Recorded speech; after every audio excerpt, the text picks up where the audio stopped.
Բագրևանդ գավառը, որի տարածքը հիմնականում համընկնում է Ալաշկերտի դաշտին, դեռևս նախաքրիստոնեական ժամանակաշրջանում իր Բագավան աստվածների բնակավայր անվանում կրող Բերդաքաղաքով հայտնի էր որպես Հայաստանի աչքի ընկնող հոգևոր մշակութային կենտրոն։ Նավասարդյան օրերին Բագավանում էր գումարվում համաժողովրդական, իսկ հետագայում վերնախավի խորհրդակցական մարմինը, աշխարհաժողովը։ Ուշագրավ է, որ Հայաստանում քրիստոնեությունը պետական կրոն հռչակելու պատմական իրողության նախահիմքը ևս դրվել է Բագրևանդում։ 301 թվականին Գրիգոր Լուսավորիչը Արածանիի ջրերում մկրտեց Տրդատ երրորդ արքային Աշխեն Թագուհուն նախարարներին իրենց զորքով հանդերձ։ Դարերի վեր քրիստոնյա հայի համար պաշտամունքի առարկա դարձան թե Բագրևանդը եւ թե այստեղով հոսող Արածանի գետը, եւ բազմաթիվ եկեղեցիների Գեղաշեն ու Երկնուղեշ գմբեթները վերխոյացան։ Հետագայում գավառի կենտրոնը դարձավ ուրարտական անաշե բնակավայրի տեղում կառուցված Վաղարշակերտ Ալաշկերտը։ Ալաշկերտի դաշտը դարերի վեր Հայաստանի հացի շտեմարանն էր համարվում, իր լայնարձակ ցորյան ծովերով։ 1828 թվականին կնքված Թուրքմենչայի պայմանագրով Արևելյան Հայաստանը միացավ Ռուսաստանի, իսկ 1828-ից 29 թվականների ռուս-թուրքական պատերազմն էլ ավարտվեց 1829 թվականի Ադրիանապոլսի հաշտության պայմանագրով։ Օսմանյան կայսրության հայահալած քաղաքականության հետևանքով 1828-ից 30 թվականներին հիմնականում Ալաշկերտից, մասամբ նաև Մուշից, Դիադինից եւ Իգդիրից 614 հայ ընտանիք 4792 բնակչով ներգաղթել եւ բնակություն է հաստատել ներկայիս Գեղարքունիքի մարզի Մարտունու տարածաշրջանում։ Սևանի ափին բնակություն հաստատելու հետ կապված բազմաթիվ ավանդազրույցներ են փոխանցվել մեզ։ Ըստ նրանցից մեկի գաղթական խմբի ղեկավարը նախկին գյուղի տանուտերը ջրի է ուղարկում։ Ջրի գնացած հարցները վերադառնում ու պատմում են, որ թե գետում եւ թե նույնիսկ աղբյուրի ակունքում լիքը մեծ ձկներ կան, այնքան, որ անգամ կուժը լսնել հնարավոր չէ։ Եվ այսպես հյուսվեց նպատ լեռան ստորոտից ու Արածանու ափերից գաղթած Բագրևանցու նվիրական ու ամուր դաշտը, գեղատեսիլ Սևանի ջրերով ողողված հողի հետ, որին իր բարյացակամ օրհնությունը տվեց Արմաղանը։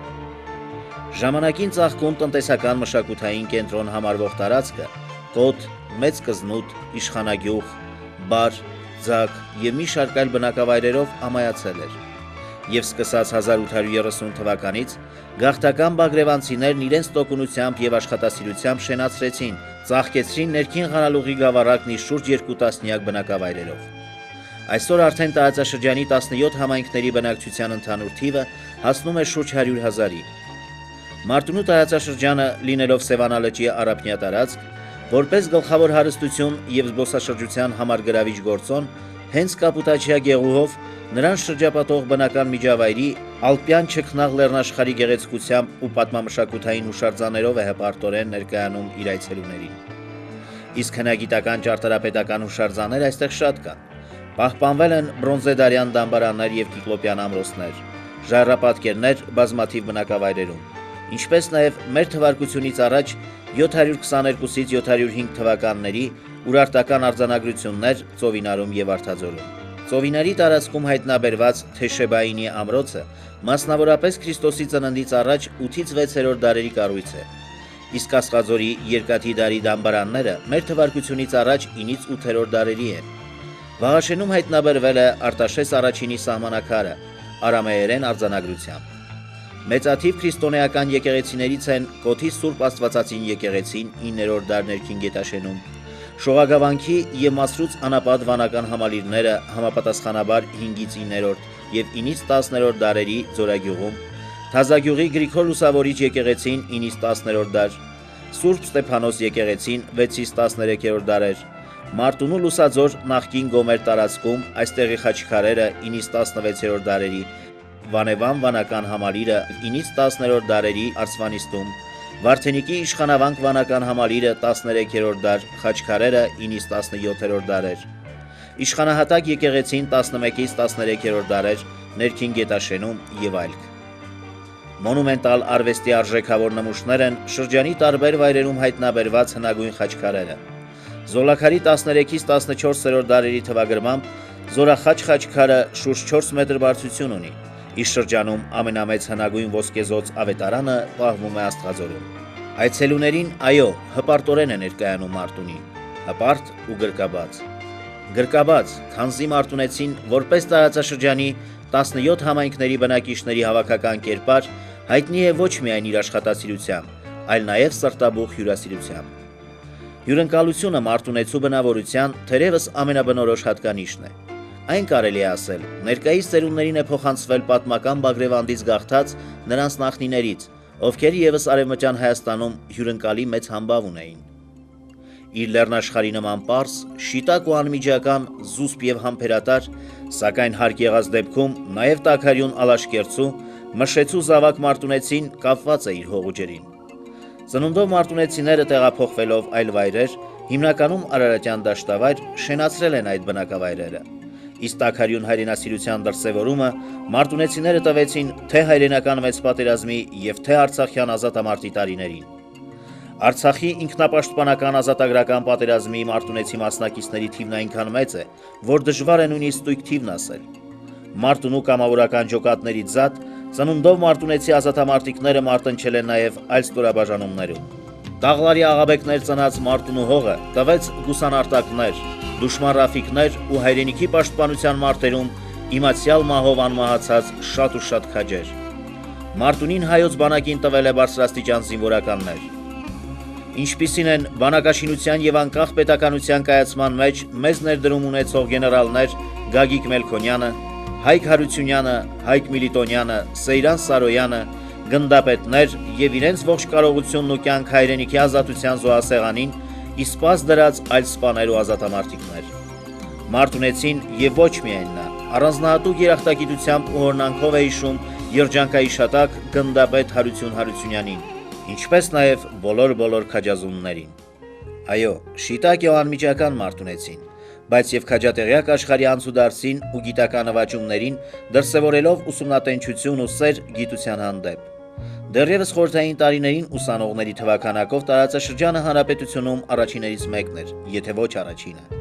Հատկապես բնական տեխնիկական գիտությունների բնագավառում շատ հայտնի գիտնականներ է տվել Մարտունին։ Տեխնիկական գիտությունների դոկտոր Ժորադայան, ֆիզիկա-մաթեմատիկական գիտությունների դոկտոր պրոֆեսորներ Իշխան Սարգսյան, Ժուլ Վերն եւ Աշոտ Խաչատրյաններ, Իշխան Խաչատրյան, ինչպես նաեւ Արտաշես Զիրոյանը, երիտասարդ գիտնականների խորհրդի նախագահ Մասիս Խաչատրյանը եւ այլոք։ Արտերկրում եւս շատ են նրանք։ Միայն Վարդենիկից, նույն ընտանիքից, Մոսկվայում 4 եղբայրներ գիտության դոկտորներ կան։ Մարտունեցիներն աչքի են ընկել նաեւ հումանիտար գիտություններում։ Հայտնի պատմաբաներ, պատմական գիտությունների դոկտորներ Վանիկ Պողոսյան, Լևոն Շահինյան, Հայկ Ղազարյան եւ այլոք։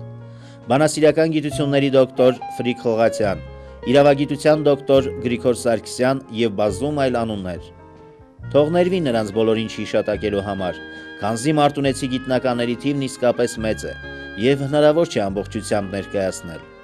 Սևանի ափի չքնաղ բնաշխարը մտավոր ստեղծագործական ներշնչանքի հզոր աղբյուր լինելով բնականաբար պետք է որ տար իր արդյունքը։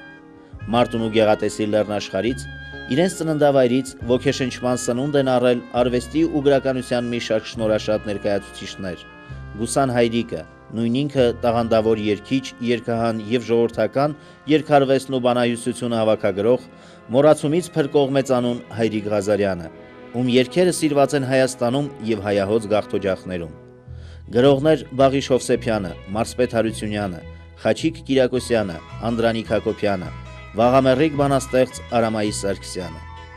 երգիչ Պապին Պողոսյանը, Քալաշյան քույրերը, Ծովինար համույթի երգիչներն ու պարողները, Ստրասբուրգի օպերայի երգիչ Արա Ավանյանը, հայտնի ջութակահար Վարդան Մարկոսյանը, հանրապետության վաստակավոր դերասան Հակոբ Ազիզյանը, նկարիչներ Հաղթանակ Շահումյան, Հենրիկ Վարդենիկցի, Ներսես Կարապետյան եւ իհարկե ծովանկարիչ Հրաչիկ Եղոյանը։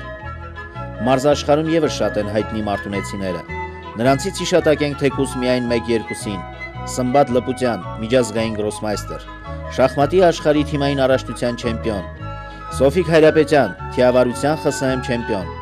Ռոմիկ Խաչատրյան, ֆուտբոլիստ Հայաստանի հավաքականի անդամ։ Բազմաթիվ այլ բնագավառներում եւս աչքի են ընկել մարտունեցիները։ Նշենք թեկուզ վաստակավոր շինարար Վազգեն Պողոսյանին։ Բազմաթիվ են սոցիալիստական աշխատանքի հերոսները, վաստակավոր մանկավարժները։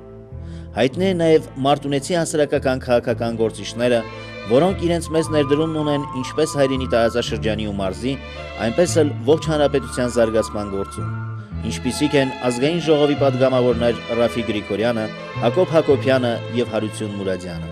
Ինչպես տեսնում ենք, ոչ միայն բնաշխարհով, այլ նաև այնտեղից սնունդ առած մարդկանց ստեղծագործ մեծ ներուժով է հայտնի Մարտունու տարածաշրջանը։ Իսկ հիշատակված եւ չհիշատակված հայտնի անունների կողքին նրանց իր ծոցում պահած, նրանց հետ ուսուսի, նրանց թև ու թիկունք վեր է հառնում պարզ ու հասարակ, բայց եւ հատուկ ու անբացատրելի ոգեղենությամբ տոգորված, այս քար ու թփի լեզուն հասկացող, այս հող ու ջուրն իր քրտինքով պահած աշխատավոր շինական մարտունեցին։ Եվ նա, որ իր դուռը բաց է պահել նույնիսկ ամենածանր տարիներին, այսօր էլ ջերմորեն ասում է. «Բարի գալուստ Մարտունի»։